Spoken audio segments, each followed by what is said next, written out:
Uncle Dan? Hey, yes, sir. We are, as advertised, atheists. Yes. And I don't want to be a Nazi about anything. But, you know. Well, I don't know if that would be a Nazi or not. I'm very, here's the thing. I have heard many a right-wing pundit tell me how my theology, or lack thereof, leads to Nazism. Yep. Inevitably. Without fail. Yeah. That is the end of the road for me.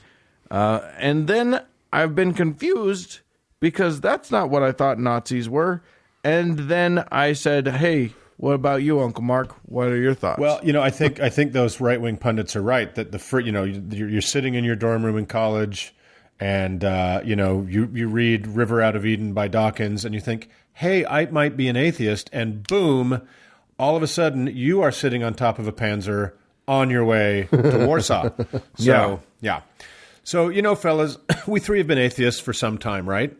Quite a bit on our own, but cumulatively, I reckon it's about 2,488.6 Scaramucci's, which, as we all know, is a period of 11 ignominious days, which pencils out to about 75 cumulative years of our atheism.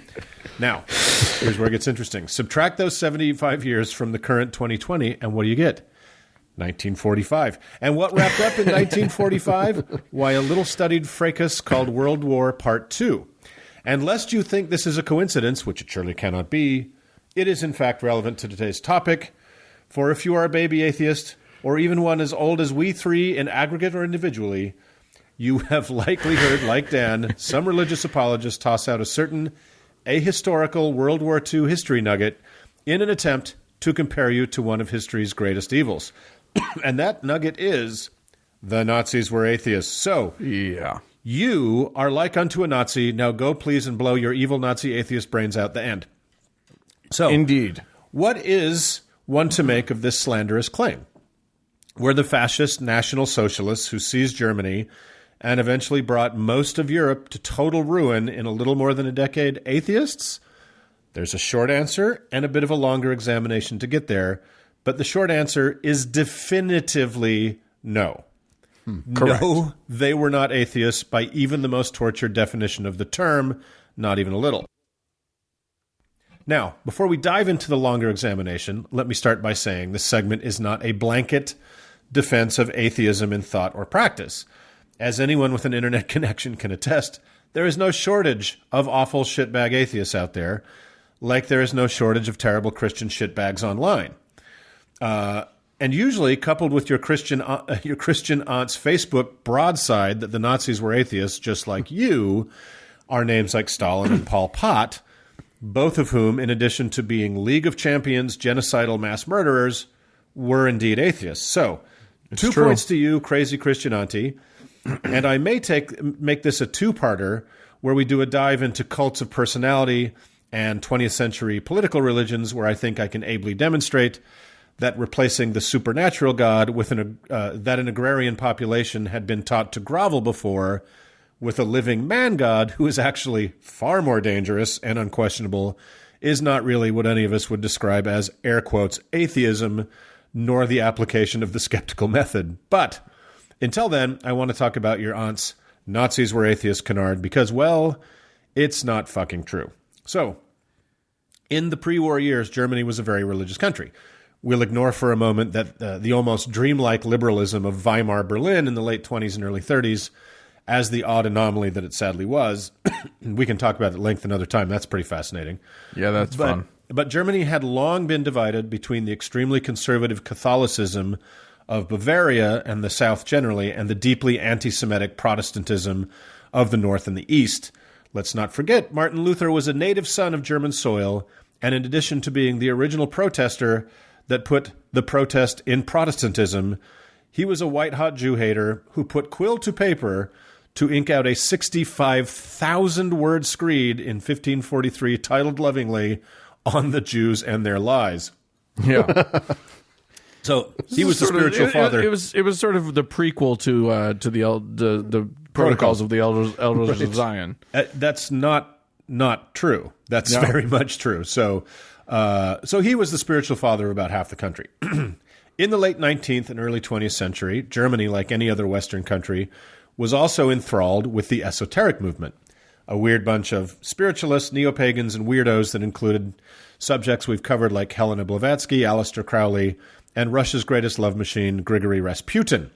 Some Germans, profoundly traumatized by the horrors of the First World War and the shock of suddenly having lost it and the economic catastrophes that followed, found the ossified institutions of Christianity a bit wanting in an age of alienating, mechanized horror, and looked for a more ancient era from which to reconstruct their shattered national identity, which they found via a Volkisch, meaning kind of folkloric, philosophy cooked up by a guy called Guido von List, which is the most suspicious name I've ever heard in my life. Yeah.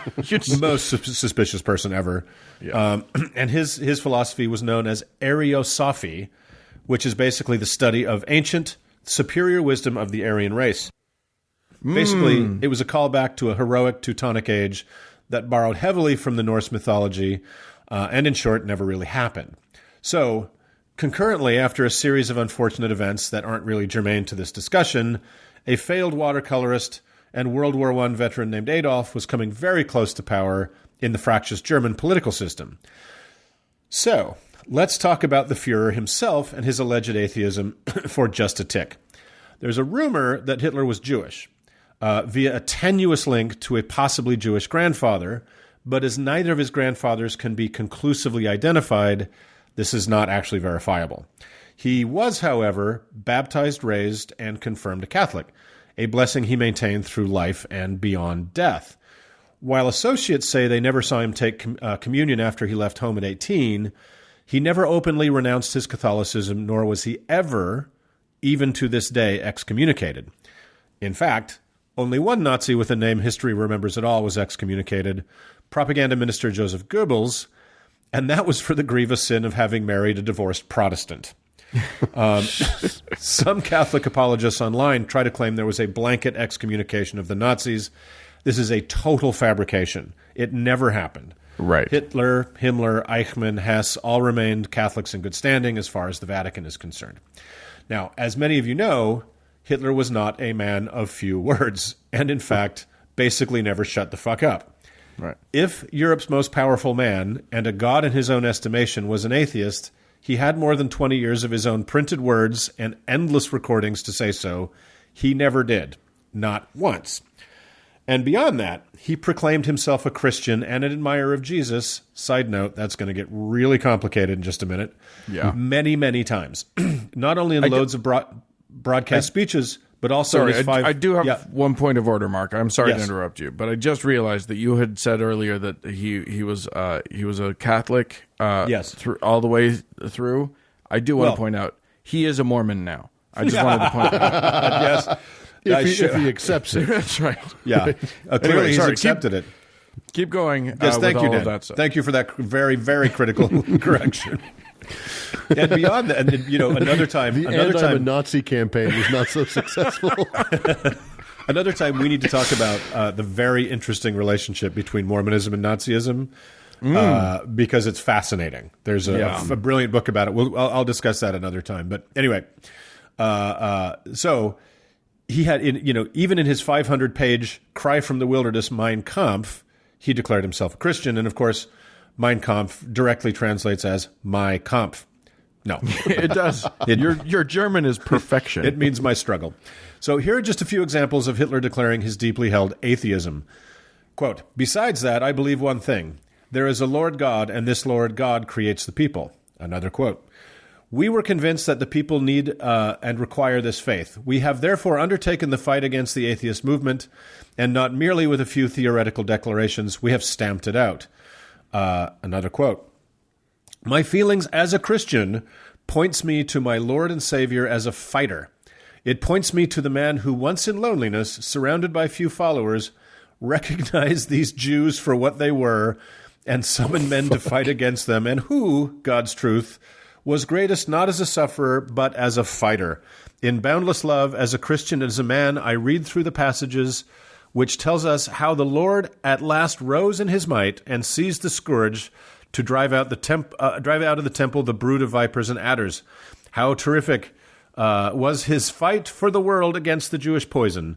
Today, after 2,000 years with deepest emotion, I recognize more profoundly than ever before the fact that it was for this that he had to shed his blood upon the cross. As a Christian, I have no duty to allow myself to be cheated, but I have the duty to be a fighter for truth and justice, for as a Christian, I have also a duty to my own people. You may have noticed a theme, that theme being Hitler declaring himself a Christian. Hitler once again. The greatness of Christianity did not arise from attempts to make compromises with those philosophical opinions of the ancient world, which had some resemblance to its own doctrine, but in the unrelenting and fanatical proclamation and defense of its own teaching. That's from Mein Kampf. And lastly, his, meaning the Jews, life is of this world only, and his mentality is as foreign to the true spirit of Christianity as his character was foreign to the great founder of this new creed 2,000 years ago. And the founder of Christianity made no secret, indeed, of his estimation of the Jewish people. When he found it necessary, he drove these enemies of the human race out of the temple of God, because then, as always, they used religion as a means for advancing their commercial interests. But at that time, Christ was nailed to the cross for his attitude towards the Jews. Guys, at any point, did you hear Hitler, as ably voiced by me, say he and his Reich was atheist? I didn't. No, Yeah. no. Didn't catch that one. And I would just point out that the term "as a Christian" Yes. is as big a linguistic red flag as "I'm not a racist, but..." Exactly. So, yeah, he said the very opposite, in point of fact, of his Reich was atheist. If you listened, think of it this way, if you listened to all of my over 100 segments on this show and came to the conclusion that I'm a practicing Southern Baptist, you could, I suppose, examine the collected words of Adolf Hitler and conclude he was an atheist, but in both cases you would be stupefyingly wrong. In fact, Hitler and his movement's biggest issue with the Bible was that it was too, Jewy. It was pretty Jewy. It's pretty Jewy. The whole first half of it was all Jewy, Jew. But it's the best half, in my opinion. But anyway, as some listeners may know, Germany is not actually mentioned in the Bible. And for the belligerent forces of the master race gearing up for world domination, this was a problem. So, at Hitler's direction, the Bible was reconstructed so as to be a better weapon in the Reich's hands. The Old Testament, the Gospel of Matthew, and the Pauline epistles were all removed. This was in the pursuit of what the Nazi Party program of 1920 called, air quotes, positive Christianity. Here's point. They were good at messaging back in the day. Yeah, it's pretty progressive, right? Here's point 24 from the 1920 Nazi Party program. This is very interesting. We demand freedom of religion for all religious denominations within the state, so long as they do not endanger its existence or oppose the moral senses of the Germanic race. The party as such advocates the standpoint of a positive Christianity without binding itself confessionally to any one denomination. It combats the Jewish materialistic spirit within and around us and is convinced that a lasting recovery of our nation can only succeed from within that framework. So, all positive Christianity means is a Christian canon and history cleansed of the Jews. Yeah. A very high-ranking and influential Nazi, guy named Alfred, this is his real last name, Rosenberg, fancied himself a theologian and was the author of the second most influential book on Nazi Germany at the time, The Myth of the 20th Century. In it, he wrote... that one didn't even exist. Yeah. In it, he wrote that St. Paul was responsible for the destruction of classical Greek and Roman values. The doctrine of hell stifled the glorious Aryan spirit. The original sin and grace, that original sin and grace were Eastern and Jewish ideas that corrupted the pure Nordic blood. That the Old Testament must be discarded and replaced with the fables and legends of the Nordic people. And remember when I said Hitler's admiration of Jesus was going to get complicated? Rosenberg also wrote that the Judean itinerant rabbi with the Jewish name and all the Jewish friends was not actually a Jew at all, but some kind of one-off Aryan immigrant who had all white blood. Can I just point out? Can I just jump in here with a note on the word Aryan? Because when I researched that word for a totally other thing, I That's was not what they shocked think to it is. learn Yeah. that it's an Indian Iranian word. It's from Yes. the Indus region of the world and has nothing to do with white folks whatsoever. It was No. a designation of Indian folks. And then there was a misapprehension by 20th century quote unquote scholars about probably 19th century scholars about who they were. Yes. And they developed this sort of mythology of white guys going around founding all of the major civilizations in the world and That's then exactly going back right. to the north of Germany and Europe. And next you're going to tell me that Caucasian has nothing to do with my penis. Actually, it is the Caucasus Mountains of Asia Minor, which is not white people either. Right. But you're right. Yeah, the Nazi theory was that all the great civilizations of the world, including those of India, were founded by immigrants from the north. Right. By Sorry, a I German didn't- diaspora. Were you literally just getting to that and I just jumped on? No, Okay. but it's a good point because I didn't point out that Aryan is kind of a hot mess. So, so he thought basically they thought Jesus was a white guy, and not Jewish at all. Right. This idea is very much supported by any and all portraits of Jesus one might find in Mormon churches and temples to this very day. That's a good point. Another good Christian Nazi theologian, Dr. Ernst Bergman, concurred that indeed Jesus was as white as a Swiss milkmaid, and went even further, stating that the flabby Führer with one ball was himself the long prophesied return of the not Jewish Messiah. Oh, yay. Yay! So, pop quiz, guys. Please rate the preceding 5 paragraphs for their atheist content. If you answered 0, you are correct. There are other Nazi philosophers and theologians and politicians were most interested in redirecting the Christian canon and history to support their new political ideal of a wonderful word, Führerprinzip, basically meaning no law of God or man is above the will of the Führer, but even Führerprinzip never rejected the concept of God at all. And as many people know, the late Christopher Hitchens often went to pains to knock this Nazis were atheist bullshit into the ditch. He rightly points out that the Reich's first foreign treaty was with the Vatican, guaranteeing the safety of German Catholics and their freedom to worship, in addition to trusting a huge portion of elementary education in Germany to Catholic schools, so long as the Vatican didn't fuck with whatever Hitler might decide to do with his new plaything called Europe. Hardly something a dictatorial political atheist would permit, leaving the education of millions of young Nazis to a church. Hitchens also notes that every belt buckle worn by every Nazi soldier was inscribed with God mit uns. Yep. God is with us. This, to my knowledge, is not among the top 100 atheist slogans. It sort of does hang on a different set of beliefs. It does. Right. A The concept bit. of God is with us kind of implies a belief in both us and Yes. God. Yeah. It does kind of help my argument, doesn't it? So none of this is to say Hitler loved Catholicism as he found it. He was, in many cases, anti-clerical. He didn't have any patience for the very few meddling priests who, with great moral courage, spoke out against his daily increasing evils.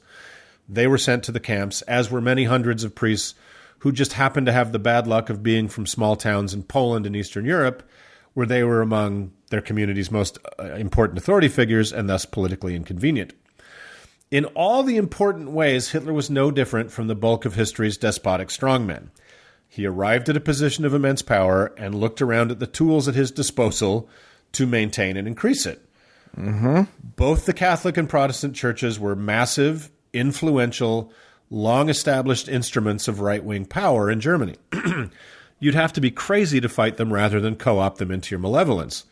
And after all, both churches shared Hitler's prime twin agendas, anti-communism and anti-Semitism. Yep. If Hitler was a closet atheist, and again, there is nothing to substantiate that, he'd be a fool not to join hands with his natural allies. So, even if Hitler was totally cynically using religion as an animating force to unite and motivate his masses towards civilizational Armageddon, does that make Nazi Germany in any way atheist? Again, not even a little. Nope. What is the functional difference between a real religion and a fake one if masses of otherwise sane people are willing to kill or die under its banner? None. There is no difference. And if you argue all religions are fake or real, or all are real, it doesn't matter at all either. Yep. So I touched on one other little fact about Germany between the wars earlier in my bit, pardon me, and that was the emergence of German neo-paganism. Anyone familiar with the madly long, overly dramatic works of Richard Wagner will know about this romantic Teutonic operatic, his Teutonic operatic works about the Norse gods and the Valkyries. Hitler adored Wagner to the point of worship, and his Reich found a new energy in Wagner's pastiche of Northern European myths, especially the epic Norse poems called Edda. A nation humiliated by the ruin of the First World War required a more robust mythos to restore its wounded pride, and looking through the mists of a heroic past provided that. None of Hitler's inner circle took this call to winged harpies and horn-helmeted warriors as seriously as the diabolically evil Heinrich Himmler, one of the most powerful men in the Reich and the architect of the Holocaust. Our friend Heinrich said of non-believers, "We believe in a God Almighty who stands above us. He has created the earth, the fatherland, and the Volk, and he has sent us the Führer. Any human being who does not believe in God should be considered arrogant, megalomaniacal, and stupid, and thus not suited for the SS." So it's good to have standards.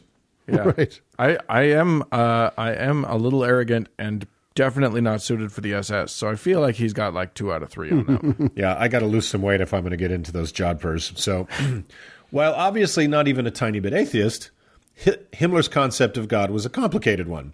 He is the founder of what would later be called esoteric Hitlerism, essentially inserting Hitler into a variety of Christian, classical, and Norse myths and prophecies, and in so doing elevating him to a god. He also believed in reincarnation and seems to have been a for-real pantheist, revering your Odins, your Thors, your Yahwehs, your Saturns, etc. Most people know that lots of neo-pagan symbolism, from the swastika to the runic Sieg lightning bolts of the SS, had ancient pre-Christian roots. And while Nazi occultism is super fun grist for movies like Hellboy, most historians sadly downplay the importance of Himmler's neo-paganism for much other than an outer veneer of the Third Reich. Nazism was, if anything, a fucked up, retro-engineered, even more racist jumble of Jew-free Christianity.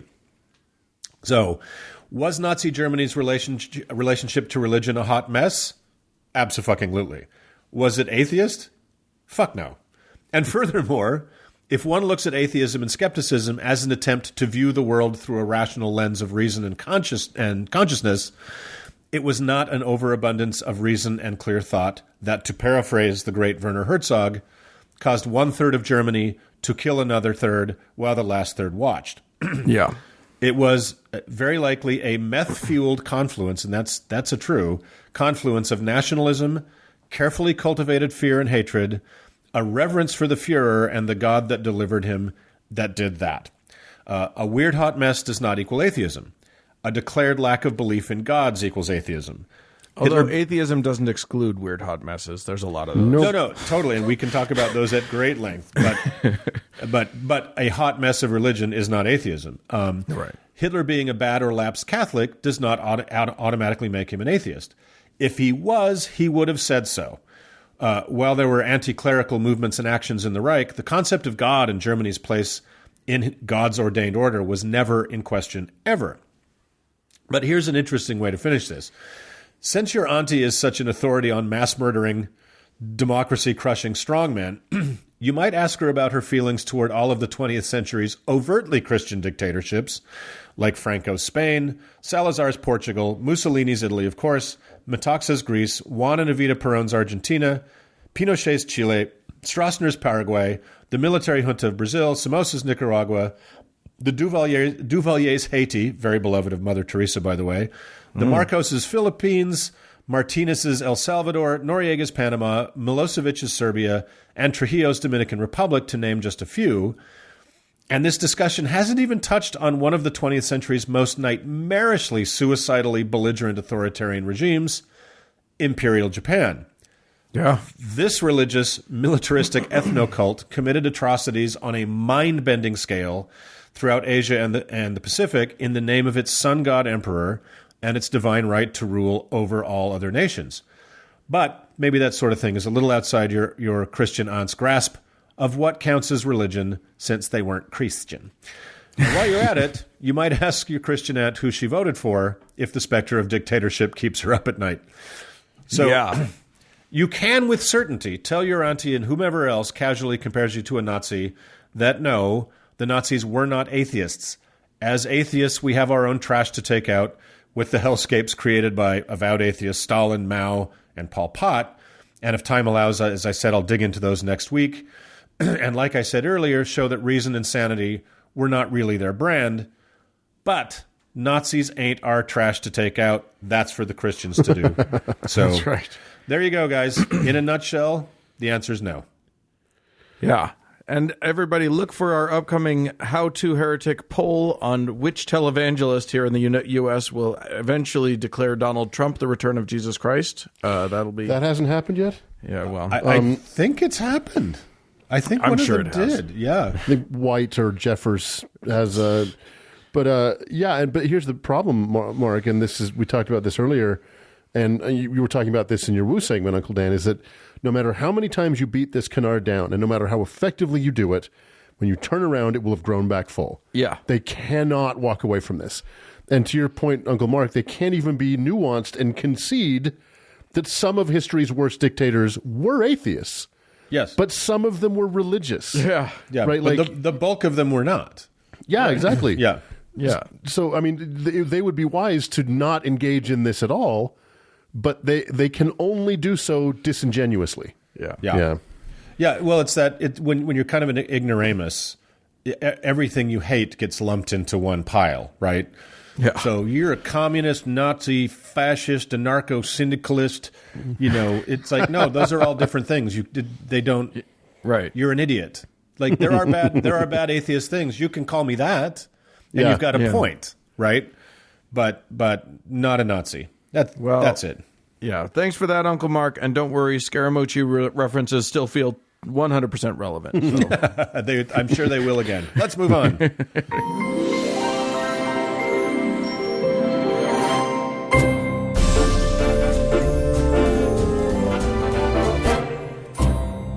Well, friends, that's it for this week's show. Hey, we'd love to hear from you. Send us an email if you yourself know know a Nazi and want to contradict us. You can send it to howto@howtoheretic.com. Or if you have a very special healing tuning fork, just hit that, dial our number, leave us a message at 903-88-HOW-TO, which is 903-884-6986. And you can also show me your very cool tuning fork on Twitter. I'm there at HowToHeretic. And also a very special and heartfelt shout out to our patrons. And a very special heartfelt shout out to Cody Layton, who is very much an atheist and also not a Nazi. That we know of. And thanks to all of you crazy Nazi atheists for tuning in. We sure appreciate you. Bye, friends. Wiedersehen.